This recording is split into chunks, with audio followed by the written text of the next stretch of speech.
this house picked up. So this happened to be Monday, which was President's Day, and on Sunday I don't really do any housework, so things had gotten kind of disheveled with us going here and there. So I started off by cleaning off this island. It tends to catch a lot of things, so I got it tidied off. Now it's still not clean because I needed to unload the dishwasher and wash the dishes and then clean off that island. That's kind of my order for how I do things. I don't know if you all have an order for how you tidy things in your kitchen, but I'm gonna unload the dishwasher first because there's some things in the sink that can get loaded into the dishwasher. Now, I'm kind of particular about what I put in my dishwasher versus what I hand wash, but all these Corelle plates and things just go into the dishwasher. And here I'm loading this middle drawer in our kitchen. This middle drawer has been so handy for us because in it I place the pint size mason jars and the jelly jars that my kids drink out of, and then the small little Corelle plates. That way they can always just go to this drawer and grab a glass and grab a little plate for snacks. It's easily accessible to them. Even little kids can pull that drawer open and get what they need out. So I'm just going to finish unloading the dishwasher, and then I'm going to reload it with the things that were in the sink that can get loaded into the dishwasher. Now, I do kind of rinse mine off, but I'm not super particular. I've seen different theories on, if you should load in dirty dishes or rinse them off really, really clean first or whatever, but I kind of fall in the middle. And then I move on to the pantry. There was a piece of a bag of sugar that needed to get reloaded into that sugar canister, and then just some general tidying up that needed to happen in this little corner pantry. When we were designing the kitchen, I knew I wanted my things to be able to be put away, like my small appliances to be able to put away and not clutter up my cabinets. So this little corner pantry was the answer to that. It's not a huge space, but it holds the Instapot, the coffee pot, the air fryer, and things like that. But I do use those appliances right in here, so the countertops get a little actually, they get quite dirty, so I keep them wiped off. And then I'm going to move on to tidying up this area, which is open to our kitchen. The living room, dining room, and kitchen are all open, but we do a lot of school here, and so some school books kind of collect on that hutch. So I was putting them away, wiping off that table, and then rearranging the chairs back around the dining room table there.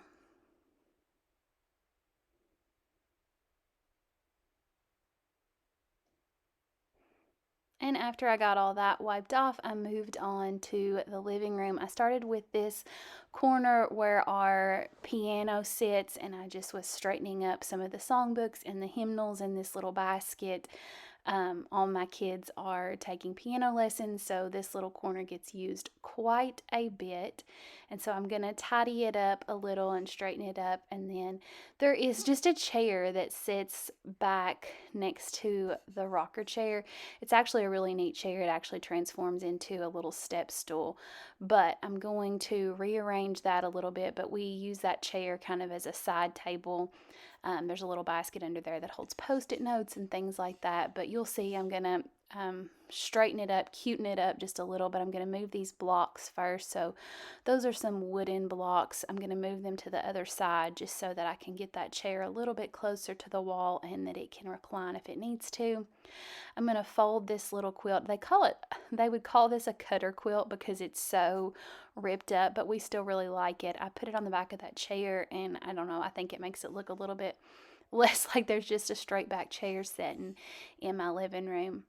Now on to this side of the living room, we just had blankets strode out. One of the kids' game systems was strode out. I'm going to put these things away, fold these blankets, and then push in the kickouts on our couch. We do like that the couch has these reclining things.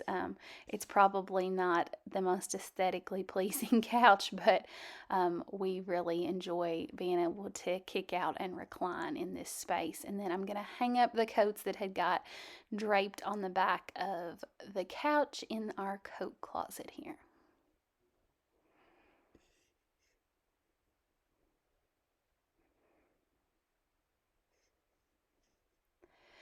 Next, I'm going to straighten up this little side table. This was like my dining room table.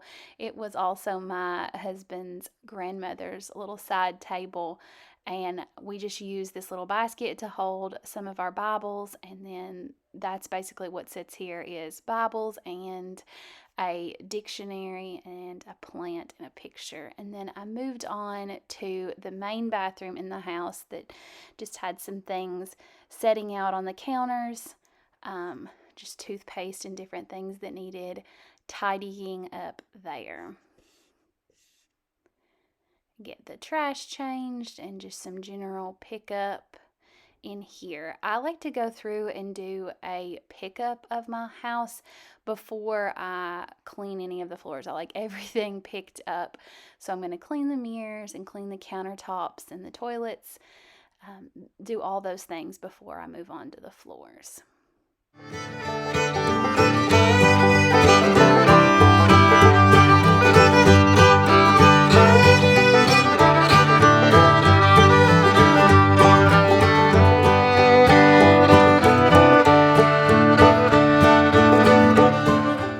I do like the white cabinets. I like the crispness. It's not a huge house, and so I think the white cabinets make the spaces feel bigger, but they do show everything, so they have to get wiped off a lot.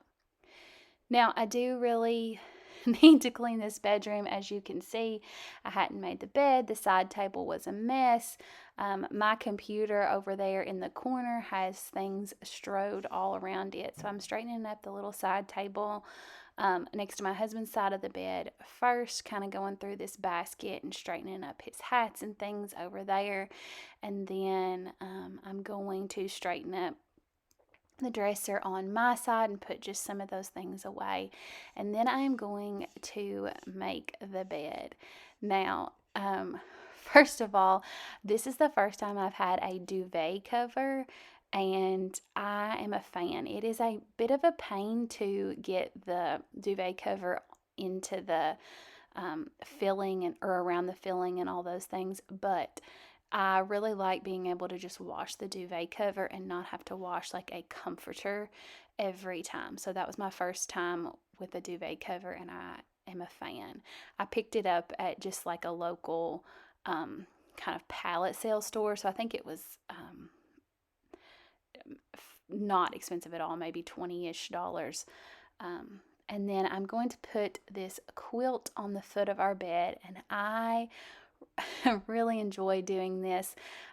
We were gifted that quilt when we were first married, and we got married really young. I was 19, my husband was 20, and when we first got married, that first winter, we were so cold. We drug a mattress to the living room floor of the trailer that we were living in, and it had what was supposed to be just basically a decorative fireplace, but we used that fireplace for our heat source when we got an electric bill that was through the roof, and we we couldn't imagine paying a higher electric bill. So we drug our mattress to the living room, and we slept next to that fireplace under this quilt. And there is actually a little hole in the quilt where the fire popped one night and it burnt a hole in the quilt. And thankfully,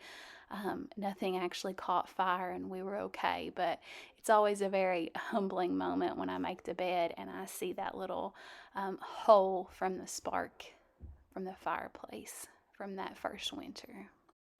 So I'm very thankful the Lord protected us then, and He has blessed us so abundantly with this very warm home that we are in now. So I like keeping that quilt at the foot of our bed, and then I'm tidying up the desk that I have there in the corner of our bedroom. I use it for schoolwork, things like that for the kids. Folded that little blue quilt that was my grandmother's, and so it sits right there on the end of our bed. Now I'm going to tackle my bathroom. I'm going to clean the countertops off and then wipe those countertops down as well. And we've got this barn door here. I need to fix it at the top because the doors want to constantly swing open on it.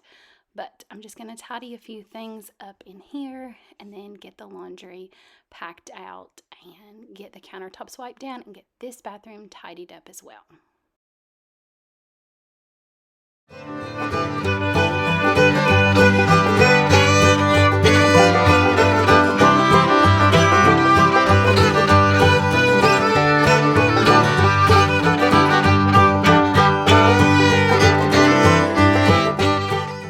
Now that everything is basically picked up, it's time to get to these floors.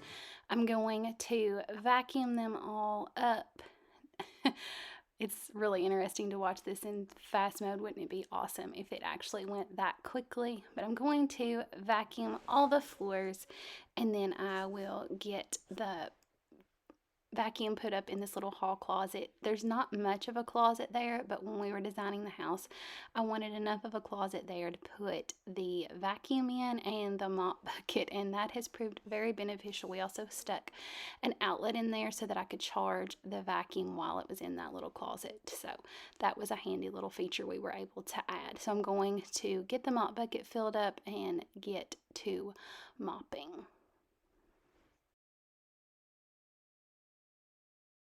So I do like the spin mop. I like the kinds where you can just throw the little pad off and spritz it from that, but I really don't think, I feel like I'm just pushing a dirty pad with just fresh water sprayed all around on the floors, and the spin mop makes me feel a little bit better that my floors are actually getting a little more clean.